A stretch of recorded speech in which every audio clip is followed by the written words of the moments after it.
Hello नमस्कार दोस्तों, मेरा नाम विशाल यादव है और आज हम बात करेंगे अपने नंबर सिस्टम में। एक टॉपिक है मिससेलेनियस। मिससेलेनियस मतलब विविध।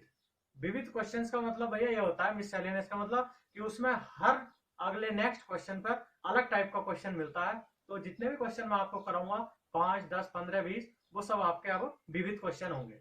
ठीक है, जो अच्छे अच्छे क्वेश्चन है उसमें से कुछ एग्जाम में भी आए हैं, तो वो क्वेश्चन आपको मैं कराऊंगा और उन क्वेश्चनों को आपको ध्यान से करना है। ठीक है, उनका कोई टाइप नहीं है। और एक बात और आपसे मैं बता दूं, कभी भी नंबर सिस्टम के टाइप खत्म नहीं होते हैं, उसमें कुछ ना कुछ नया बनता चला जाता है। क्योंकि भैया नंबर सिस्टम अपने आप में काफी बड़ा चैप्टर है, इसलिए वो कभी खत्म नहीं होता है। तो इसलिए कोशिश मैंने यही की है आपको कि मैक्सिमम टाइप और मैक्सिमम कॉन्सेप्ट क्लियर कराने की कोशिश की है। उसके बाद मेरा सब कुछ पढ़ने के बाद आप किसी भी बुक पर बैठ सकते हैं, किसी भी बुक से अपने क्वेश्चन कर सकते हैं, आपके धड़ल्ले से क्वेश्चन होते चले जाएंगे। ठीक है भैया, तो आज हम दोस्तों टाइम वेस्ट ना करते हुए अपने टॉपिक पर आते हैं। हमारे मिससेलेनियस क्वेश्चंस आपको मैं कराऊंगा। हमारा पहला क्वेश्चन ये है आपके सामने। पहला क्वेश्चन है मेरा, 1+1 का स्क्वायर बटे n+1 प्लस 2+2 का स्क्वायर बटे n+1 प्लस 3+3 का स्क्वायर बटे n+1। इसी प्रकार चलते चलेगा, लास्ट में है n+n स्क्वायर बटे n+1। भैया एक बात बताओ, ध्यान से समझेंगे। मैंने आपको सूत्र पढ़ाए हैं, मैंने आपको पहले, आप एक बार बताइए, इसका यदि मैं एलसीएम लेता हूं तो मेरे पास जो एलसीएम है वो n+1 होगा कि नहीं होगा? होगा। तो 1+1 स्क्वायर 2+2 स्क्वायर, इसी प्रकार सीरीज चलती चली जा रही। अब इसमें दो सीरीज है, ध्यान से देखिएगा, दो सीरीज है, 1 2 3, इसी प्रकार चलते चले गए कहां तक, n। और 1 2 3 4 5, भैया मैंने आपको बताया कौन सी संख्या होती है, प्राकृतिक नेचुरल नंबर होते हैं। तो आप ये वाली सीरीज अलग कर लोगे, 1+2+3, इसी प्रकार कहां तक, n पदों तक हम चलते चलेंगे। क्लियर है इतनी सी बात? ये वाली सीरीज अलग कर ले और ये वाली सीरीज स्क्वायर वाली आप अलग कर लोगे, 1+का स्क्वायर प्लस 2 का स्क्वायर प्लस 3 का स्क्वायर, कहां तक चलते चलेगा भैया, n के स्क्वायर। क्लियर है? तो दो सीरीज थी इसमें, एक आपकी प्राकृतिक संख्याओं की थी, एक आपकी प्राकृतिक संख्याओं के वर्गों की थी। तो दोनों सीरीज अलग कर ली और नीचे सबका हर समान है, तो भैया हमने उसका एलसीएम क्या ले लिया, n+1। क्लियर है इतनी सी बात? छोटा सा सवाल है, ध्यान से समझेंगे। अब आप एक बार बताओ, आपके प्राकृतिक संख्याओं का योग का क्या सूत्र बताया था भैया मैंने, n+1/2। n+1/2 बताया था, कहां से आता है ये भी बताया था, सब कुछ बता रखा है। उसके बाद n प्राकृतिक संख्याओं के वर्गों का योग क्या बताया था, n+1 2n+1 बटे 6। और हमारा भैया एलसीएम क्या था, n+1 था या नहीं था? अब आप एक बार बताओ, यहाँ से ऊपर से मैं n+1 कॉमन ले सकता हूँ, n+1, और नीचे क्या है, n+1 कैंसिल होगा कि नहीं होगा? तो यहाँ कितना बचेगा, इधर कर लेंगे, यहाँ बचेगा भैया आपका 1/2 प्लस 2n+1 बटे 6। बचा कि नहीं बचा? अब आप 2 और 6 का एलसीएम ले लेंगे, 2 और 6 का एलसीएम 6 होगा, तो 2 दिया 6 प्लस 2n+1 आपका आ जाएगा, ये कितना हो जाएगा, 3 और 1 4, मतलब भैया आपका आया 2n+4 बटे 6। ये आपका आंसर होगा इस सवाल। अगर ये ना दिया होगा तो ये दिया होगा, आप इसमें से 2 कॉमन ले सकते हो, n+2 बटे 6, 2 से काट सकते हो, 2 दिया 6, तो आपका कितना आ जाएगा 3, n+2/3 दिया होगा या 2n+4/6 दिया होगा। तो आशा करता हूँ ये क्वेश्चन समझ में आया होगा। समझने के लिए भैया इसमें कुछ था ही नहीं, केवल आपकी ये सीरीज अलग दी है, 1 2 3 वाली हमने एक तरफ कर ली और स्क्वायर वाली हमने एक तरफ कर ली। दो सीरीज है, प्लस है बीच में तो प्लस लगा लिया, नीचे हर का आप एक ही है, सब में हर एक ही है, तो मेरा एलसीएम कितना होगा, n+1। तो दो सीरीज में ये आपका है, मैंने सूत्र बताया है प्राकृतिक संख्याओं का और प्राकृतिक संख्याओं के वर्गों का भी सूत्र बताया है, दोनों मैंने लिख दिए हैं और काटा फिटी कर ली। तो समझ लो मेरा क्या आंसर है, n+2/3 या 2n+4/6। क्लियर है इतनी सी बात? छोटा सा सवाल था, सूत्र बेस का था, समझना था आपको, मैंने बता दिया। अगर इस टाइप का क्वेश्चन आपका आए तो आपको करना है, कर लोगे आप। प्राकृतिक देख दे इसमें क्यूब भी देता तो भी आप कर सकते थे, क्यूब का सूत्र लग लेते। ठीक है नहीं भैया? तो आप समझ गए होंगे, इस टाइप का कर लोगे। अब हम नेक्स्ट क्वेश्चन की बात करेंगे। तो भैया नेक्स्ट थोड़ा एक टॉपिक है छोटा सा, उसको समझेंगे, मतलब क्वेश्चन स्पेस पे कराऊंगा, 2-3 क्वेश्चन है, आया हुआ है उसमें एक क्वेश्चन, इसलिए मैं आपको ये चीज बता रहा हूँ, बुकों में नहीं मिलेगी ये चीज आपको, ठीक है, और कोई बताएगा भी नहीं। तो भैया ये मैं बता रहा हूँ आपको, तो दोस्तों इस बात को आपको ध्यान से समझना है। मैंने लिखा है product of n consecutive integers is divisible by factorial n। Product of n consecutive integers is divisible by factorial, always divisible by factorial n। बात समझ। मेरा कहने का मतलब यह है कि n लगातार पूर्णांकों का गुणनफल, n लगातार पूर्णांकों का गुणनफल हमेशा फैक्टोरियल n से कंप्लीटली डिवाइड होता है, रिमाइंडर 0 बचता है। अब बात समझेंगे मैं क्या कहना चाहता हूं, आपको मैं एग्जाम्पल देकर बताता हूं, उसके बाद आप समझ जाओगे। मान लीजिए मेरी कोई संख्या है 5 गुणा 6 गुणा 7 गुणा 8 और मैं नीचे लिखता हूं फैक्टोरियल 4। बात समझेंगे।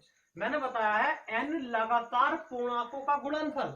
अब भैया n लगातार पूर्णांकों का 1 2 3 4 5 पूर्णांक इंटीजर्स बताए हैं ना क्या होते हैं, तो 5 6 7 8 या आगे को कितनी भी संख्या होती है, हमने एक कॉमन सी संख्या ली है, हमने एक एग्जाम्पल लिया है 5 6 7 8।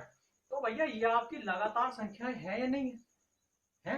और मैंने बताया था n लगातार पूर्णांकों का गुणनफल, ये आपकी लगातार संख्या है 5 6 7 8 और संख्याएं है कितनी, 4 संख्याएं हैं, लगातार है और गुणनफल है कि नहीं है, तो ये हमेशा फैक्टोरियल 4 से कंप्लीटली डिवाइड होगा। एक एग्जांपल और समझेंगे। मान लीजिए मैं लिखता हूं 10 गुणा 11 गुणा 12 गुणा 13 गुणा 14, ठीक है, तो लगातार है ना भैया, संख्याएं हमारी लगातार है और प्राकृतिक संख्या है। n लगातार पूर्णांकों का गुणनफल हमेशा फैक्टोरियल n से डिवाइड होगा। कितनी संख्याएं हैं, 5, तो फैक्टोरियल 5 से ये संख्या कंप्लीटली डिवाइड होगी, हमारा शेष क्या आएगा, 0। अब बात समझे कि नहीं, n लगातार कहीं से भी हो, लगातार संख्याएं होनी चाहिए। बात समझ रहे, आपकी 101 102 103 104 हो, चाहे कितनी संख्याएं हैं, 5, फैक्टोरियल 5 से कंप्लीटली डिवाइड होंगी। n लगातार होनी चाहिए, उनका गुणनफल होना चाहिए और लगातार पूर्णांकों का गुणनफल हमेशा फैक्टोरियल n से डिवाइड हो। आशा करता हूँ ये बात समझ में आई होगी। अब इस पर आपको एक क्वेश्चन करना है। क्वेश्चन भैया ये है आपके सामने, 3 गुणा 4 गुणा 5 गुणा 6 गुणा 7, फिलहाल आप इसी बता दो। अगर हम फैक्टोरियल 5 से डिवाइड करते हैं, 3 4 5 6 7, यदि हम फैक्टोरियल 5 से डिवाइड करते हैं तो हमारे पास रिमाइंडर क्या होगा, हमारे पास शेषफल कितना होगा, ये क्वेश्चन आप बताओ।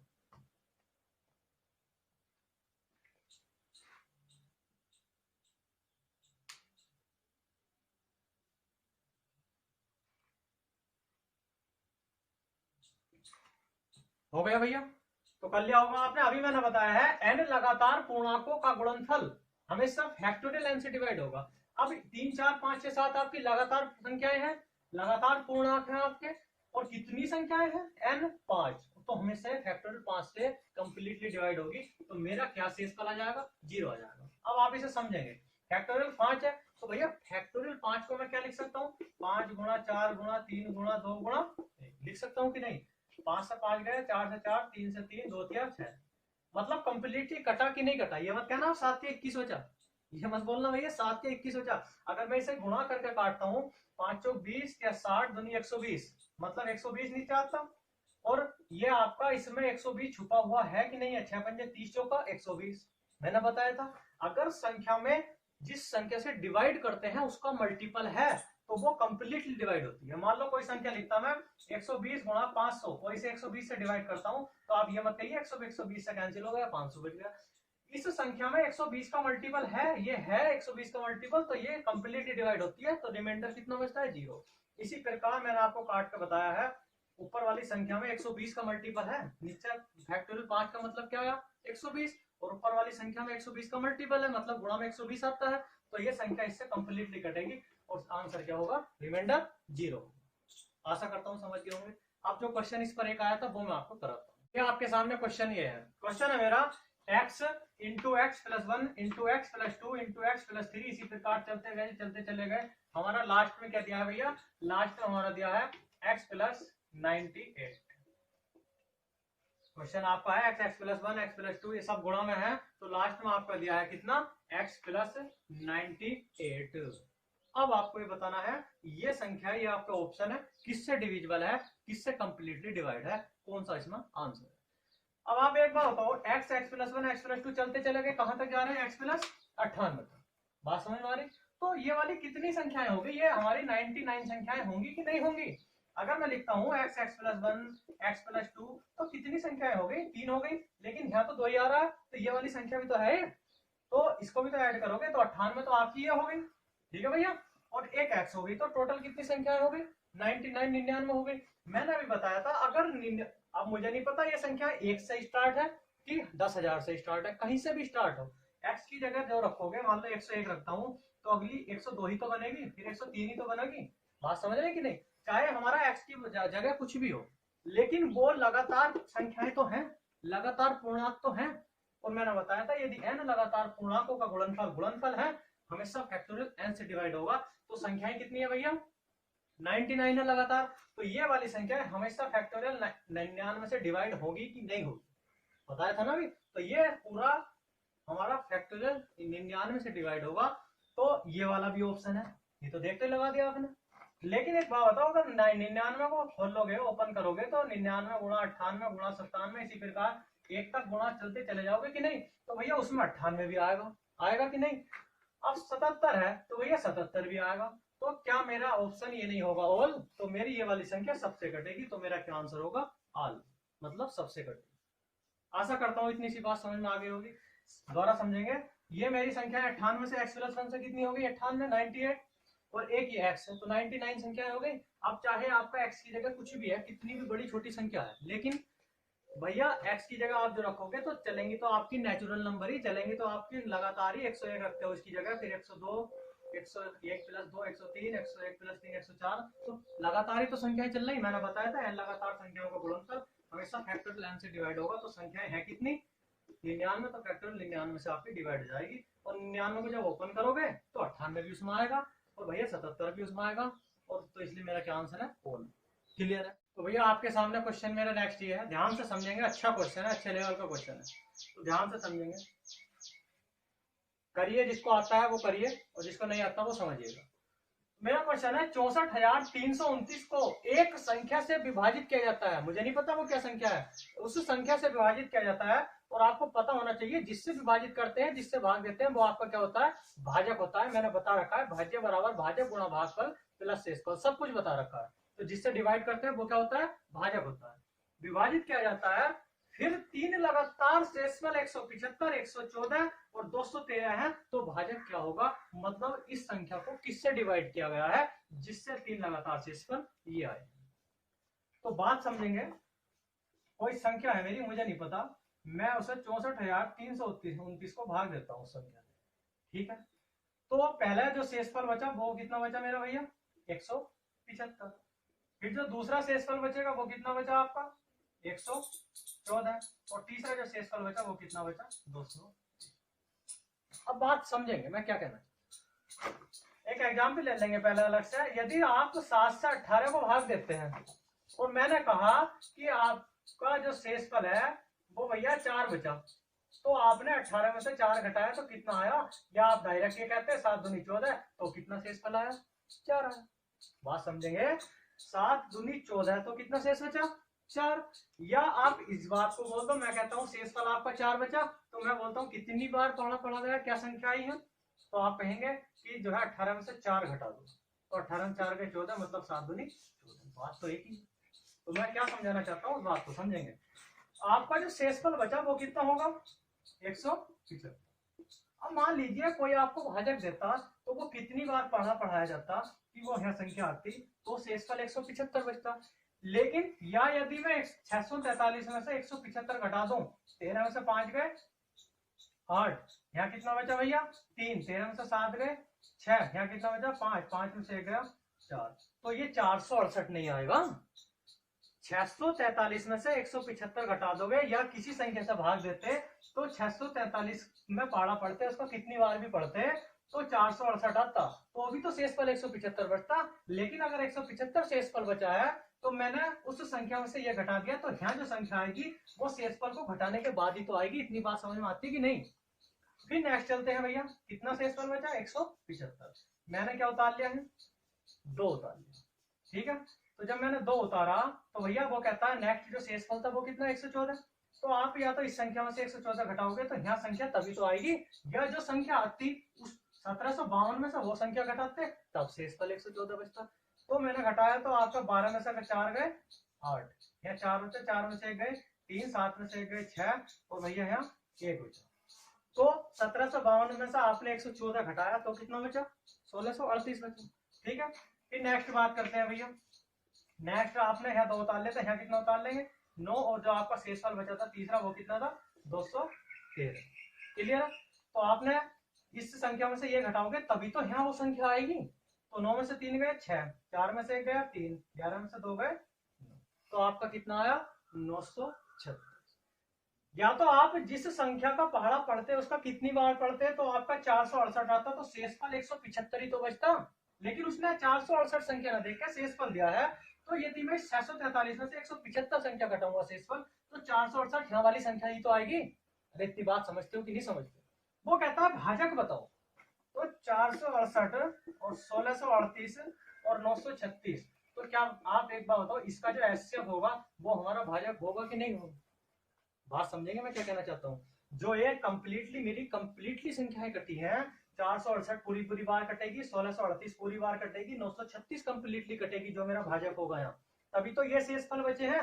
लेकिन जो ये संख्याएं हैं जो मैंने इधर लिखी है ये तो कंप्लीटली कटेंगी ना उस संख्या से, तो वो इनका एचसीएफ भी तो होगा, जो भी होगा तो वो हमारा क्या होगा भाजक होगा। तो 468 और 1638 936 का एचसीएफ निकाल लोगे तो कितना आएगा 234। अरे इतनी बात समझ में आती है कि नहीं आती? आशा करता हूँ भैया इतनी बात समझ में आ गई हो। क्लियर है? आप इसको ध्यान से समझने की कोशिश करेंगे। जो हमारा भाजक है 234 उधर आया है, वो इसके मैसेज आया है, तो उससे ये वाली संख्याएं तो कंप्लीटली कट रही है ना। 468 1638 और 936 ये तो पूरी पूरी बार कटेंगी, तभी तो इसका एचसीएफ लिया है हमने, तभी तो हमारा एचसीएफ इसका क्या आया है भाजक आया है 234, तभी तो ये शेषफल बचेंगे आपके। अरे बात समझेंगे? तो इसका एचसीएफ क्या है 234। इसमें कभी कभी ये भी पूछ लेता है भाजक के अंकों का योग बताओ, तो भाजक कितना है 234, इसके अंकों का योग कर दे तो 4 3 7 2 9 आ जाता है। ठीक है, वरना यही पूछता है कि भाजक क्या है। तो समझ गए होंगे भैया भाजक किस प्रकार निकालते हैं। ठीक है, आशा करता हूँ समझ में आया होगा। ये नेक्स्ट क्वेश्चन आपके सामने ये है, मेरा पहला क्वेश्चन है, ध्यान से समझेंगे जो मैं समझाना चाह रहा हूँ। क्वेश्चन आया है इनमें 2 अंकों की कितनी संख्या है जिनके केवल 3 फैक्टर्स है, मतलब 3 गुणनखंड है। 2 नंबर्स की 2 अंकों की कितनी ऐसी संख्याएं हैं जिसके केवल ओनली 3 फैक्टर है, 3 गुणनखंड है, ये वो आपसे बोलना चाहता हूं। तो बात आप समझेंगे मैं क्या कहना। पहले तो आप एक बात समझेंगे 2 अंकों की, मतलब भैया 2 अंकों की जो संख्याएं होती है वो केवल कहां से कहां तक होती है, पहले तो इस बात को समझेंगे। 2 अंकों की जो संख्याएं हैं वो 10 से 99 तक ही तो होती है, इतनी बात क्लियर है। अब अगर बात करता हूं भैया मैं 10 के बाद 10 के अगर फैक्टर करता हूं तो बहुत सारे होंगे, 1 भी है 2 भी है 5 भी है 10 भी है, तो 3 फैक्टर से ज्यादा हो गए। वो कहता है केवल 3 फैक्टर होने चाहिए। अब यदि मैं 11 की बात करता हूं, 11 का केवल एक ही फैक्टर होगा और 11 होगा, 2 ही फैक्टर है। लेकिन अगर 12 की बात करता हूं तो 12 के बहुत सारे होंगे। फिर भैया 13 की बात करते हैं तो 13 का भी केवल एक ही फैक्टर होगा और एक 13 होगा, लेकिन बात करता है वो 3 फैक्टर। बात समझ रहे हैं? तो इस प्रकार तो हमें बहुत टाइम लग जाएगा, सुबह से शाम हो जाएगी इसे करते करते, और क्वेश्चन सॉल्व नहीं हो पाएगा। तो इस बात को आपको ध्यान रखना है, जो बात मैं बताना चाह रहा हूं आपको। एक तो 5 का स्क्वायर 25, एक 7 का स्क्वायर 49। बात समझेंगे मैं क्या समझाना चाहता हूं। बात भैया ये है, जो भी आपका प्राइम नंबर होगा, जो भी आपकी अभाज्य संख्या होगी, उसका स्क्वायर ही आपका 3 फैक्टर रखता है। मान लीजिए 5 का स्क्वायर है 25, 2 अंकों की संख्या, 2 अंकों की वो बात कर रहा है, तो 25 को हम 1 से भी डिवाइड कर सकते हैं, 5 से भी डिवाइड कर सकते हैं, 25 से भी डिवाइड कर सकते हैं। इसके अलावा बताओ इससे किसे करेंगे? तो 3 फैक्टर है कि नहीं है? 49 है 1 से भी डिवाइड कर लोगे, 7 से भी डिवाइड कर लोगे, 49 से भी डिवाइड कर लोगे, तो 3 फैक्टर है। क्या और किसी से कटती है? नहीं करती। तो ये बात आपको याद रखेंगे, जो बात उसने बोली है 2 अंकों की कितनी संख्या है जिनके केवल 3 फैक्टर है। बात समझेंगे? तो जो भी हमारा प्राइम नंबर होगा, अभाज्य संख्या होगी, उसका स्क्वायर ही 3 फैक्टर रखता है। मैं क्या कहना चाह रहा हूं, बात समझेंगे? जो भी हमारी अभाज्य संख्या होगी उसका वर्ग, उसका स्क्वायर ही, उसके ही केवल 3 फैक्टर होंगे। तो अगर मैं बात करता हूँ आपका 2 से स्टार्ट होती है अभाज्य, 2 का स्क्वायर 4, 3 फैक्टर है नहीं, ठीक है। लेकिन उसने बात करी है केवल 3 फैक्टर होंगे, 2 अंकों की संख्या, तो 2 अंकों की 10 से 99 के बीच चलेंगे। बात समझ रहे हैं? 10 से 99 के बीच आप अगर करते हैं तो 10 से 99 के बीच किस किस के स्क्वायर आते हैं आप देखेंगे। 10 से 99 के बीच आपका 3 का स्क्वायर आता है नहीं, 4 का स्क्वायर आता है 16, 3 फैक्टर है नहीं, 5 का स्क्वायर आता है 25, 3 फैक्टर है 6 का स्क्वायर आता है 36, 3 फैक्टर है नहीं, ज्यादा फैक्टर है। और 7 का स्क्वायर आता है 3 फैक्टर है। 8 का स्क्वायर 64 आता है, तो 64 के 3 फैक्टर है नहीं है, ज्यादा है। 9 का स्क्वायर 81 है, 81 के भी 3 से ज्यादा फैक्टर है। 10 का स्क्वायर 100, 3 अंकों की पूछ की। तो केवल 5 और 7 का स्क्वायर ऐसा है मेरे पास जिनके केवल 3 फैक्टर है। ठीक है भैया, इतनी सी बात समझ में आई। तो अभाज्य संख्या, जो अभाज्य संख्या है उसका स्क्वायर, उसका वर्ग ही आपके 3 फैक्टर रखता है। तो मेरे पास वो कहता है 2 अंकों की कितनी संख्या है, ऐसी कितनी संख्या है जो 3 फैक्टर रखती है, केवल 2 संख्या है, 5 और 7। क्लियर? नेक्स्ट क्वेश्चन की बात करते हैं। तो नेक्स्ट क्वेश्चन कहता है हमारा 3 अंकों की कितनी संख्या है जिनके केवल 3 फैक्टर है। 3 अंकों की, भैया 3 अंकों की संख्या का आपको पता होना चाहिए। पहले तो हमारी 100 से 999 तक 3 अंकों की संख्या होती है, पता है आपको। वो कहता है कितनी संख्या है जिनके केवल 3 फैक्टर है। ऐसी कितनी संख्या only have 3 factors, that number only have 3 factors. तो वह संख्या बतानी है जो केवल 3 फैक्टर रखती है अपना। तो मैंने बताया आपको प्राइम नंबर का स्क्वायर, अभाज्य संख्या का स्क्वायर ही 3 फैक्टर रखता है। तो 100 से 999 भैया बात करते हैं। 100 से 99 पहले तो 10 का करेंगे, 10 का स्क्वायर 3 अंकों की संख्या होगी, 3 फैक्टर है नहीं है, ज्यादा है। 11 की बात करते हैं, 11 का स्क्वायर क्या होता है, 121 होता है। 121 के कितने फैक्टर है, 121 के फैक्टर करते हैं, 1 भी है, 11 भी है और आपका 121 भी है। अरे बात आपकी समझ में आती है कि नहीं, मैं क्या कहना चाह रहा हूँ, बात समझेंगे। प्राइम नंबर का स्क्वायर ही अब 3 फैक्टर रखता है। तो 11 आपका प्राइम नंबर है, उसका स्क्वायर क्या होगा, तो इसके कितना हो गया, 3 फैक्टर। तो लिखते चले आएंगे 121, 11 का स्क्वायर, 12 के स्क्वायर के 3 फैक्टर अधिक होंगे। 13 का स्क्वायर, 13 आपका प्राइम नंबर है, बताया, तो इसके भी 3 फैक्टर होंगे। फिर 15 आपका प्राइम है नहीं, 17, 17 का स्क्वायर 289, इसके भी 3 फैक्टर होंगे। फिर आपका 19 प्राइम नंबर है, 19 का स्क्वायर 361, 361 के भी आपके प्राइम नंबर होंगे। और फिर 21 आपका प्राइम नंबर है नहीं, 23 है, 23 का स्क्वायर 529 प्राइम, इसके भी 3 फैक्टर होंगे। 25 आपका प्राइम नंबर नहीं है, 27 आपका प्राइम नंबर नहीं है, 29 का स्क्वायर मतलब 841, ये आपका प्राइम नंबर है। 31 है प्राइम नंबर, 31 का स्क्वायर 961। तो भैया ये सब संख्याएं 3 अंकों की तो है और प्राइम नंबर का स्क्वायर है, तो इनके 3 फैक्टर होंगे। तो 1 2 3 4 5 6 7, तो मेरे पास भैया 7 ऐसी संख्याएं हैं जिनके केवल 3 फैक्टर। यही आपसे पूछना चाहता हूं, प्राइम नंबर का स्क्वायर ही 3 फैक्टर रखता है। ये आप देखेंगे 2 अंकों का पूछता है कि 3 अंकों का पूछता है। इतनी सी बात समझ में आई होगी भैया आपकी, आशा करता हूँ इतना कुछ समझ में आया होगा। जिसको नहीं आया आराम आराम से वीडियो पॉज करके देखे, सब कुछ समझ में आ जाएगा। क्लियर है? आपको एक क्वेश्चन और करवाता हूँ।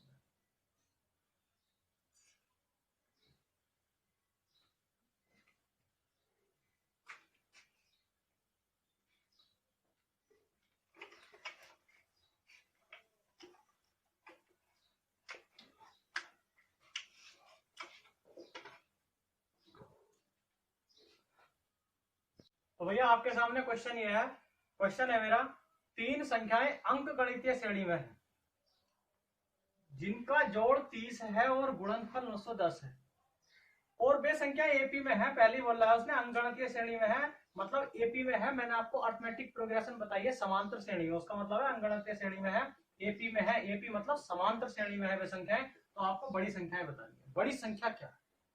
अब आप एक बात बताओ, हम इस सवाल को 2 सेकंड ले करने में या 2 मिनट ले?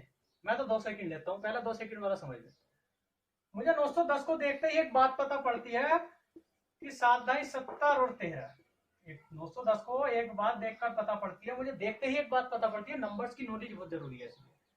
13 7 91 ढाई 910, 13 7 91 ढाई 910 और गुणनफल भी मेरा कितना होना चाहिए, 910 होना चाहिए। और इनका अंतर कितना, 3। अंतर कितना, 3, मतलब ये समांतर श्रेणी में है। अब मैं इनका योग करके देखता हूं तो मेरा 30 आना चाहिए। 10 7 17 और 13 कितना आता है, 30 आता है, मतलब योग 30 आ रहा है, गुणनफल 910 आ रहा है। तो और आपकी समांतर श्रेणी में आपका अंतर समान है, तो समांतर श्रेणी में मेरी संख्या है। तो मेरा क्या होगा, बड़ी संख्या कुछ आपकी क्या होगी, 13 हो जाएगी। तो देखते ही आपका आंसर 13 7 91 ढाई 910, देखते ही मुझे पता पड़ गया बात समझ रहे हैं कि नहीं? अब मैं इनका देख लेता हूँ। योग 30 है और समांतर श्रेणी में है, हाँ है, सब कुछ आपका अप्लाई हो रहा है कंडीशन। तो बड़ी संख्या पूछी तो बड़ी संख्या क्या हो जाएगी भैया? 13 हो जाएगी। क्लियर? तो मेरा 2 सेकंड का आंसर है, 2 सेकंड का क्वेश्चन है, देखते ही आपको हो जाएगा। इसलिए मैं आपसे बोलता हूँ नंबर्स की नॉलेज बहुत जरूरी है। आपने कहावत सुनी होगी, a little knowledge have dangers thing. थोड़ी बहुत नॉलेज, जो आपकी छोटी बहुत नॉलेज थोड़ी बहुत होती है, वो आपकी डेंजर्स हो सकती है, खतरनाक हो सकती है। नंबर्स की नॉलेज आपके पास है तो भैया आप उंगलियों पर अपना मैथ कर सकते हैं, otherwise you can't do anything without numbers. If you have knowledge of numbers तो यू कैन डू एवरीथिंग। बात समझ रहे हैं कि नहीं? अगर आप इसे बेसिक से करना चाहते हैं तो बेसिक से भी कर लेते हैं। मैंने बताया था अगर एपी में है और एपी में आपकी 3 संख्याएं कौन सी होती हैं? ए माइनस डी, ए और ए प्लस डी। बताई थी कि नहीं बताई थी? आपको मैंने बताया था जब 3 संख्याओं की बात करेगा तो ए माइनस डी, ए प्लस डी, ये आपकी 3 संख्याएं समांतर श्रेणी में होती है। और अगर 4 संख्याओं की बात करता तो मैंने क्या बताया था भैया? ए माइनस थ्री डी, ए माइनस डी, ए प्लस डी, ए प्लस थ्री डी। बताई थी कि नहीं बताई थी? सब कुछ बता रखा है, 3 संख्याओं का, 4 संख्याओं का, 5 संख्या। क्लियर है? तो आप इससे कर सकते हैं, योग उसके बराबर रख देंगे 30 और गुणनफल 910 के बराबर रखते हैं, ए डी का माना जाएगा तो आप बड़ी संख्या बता सकते हैं। क्लियर है? कैसे भी कर सकते हैं, आपकी मर्जी है, लेकिन भैया ये छोटे छोटे सवाल भी बेसिक से नहीं होते, इस तरीके से करना सीखिए, ठीक है? तभी आपका टाइम सेव हो पाएगा, वरना आप एक ही क्वेश्चन में लगे रहोगे। क्लियर है भैया? आशा करता हूँ इतना सब कुछ समझ में आया होगा आज मेरा। और नेक्स्ट आपके कुछ क्वेश्चन मिससेलेनियस जो भी रह गए वो आपको मैं नेक्स्ट वीडियो में बताऊंगा।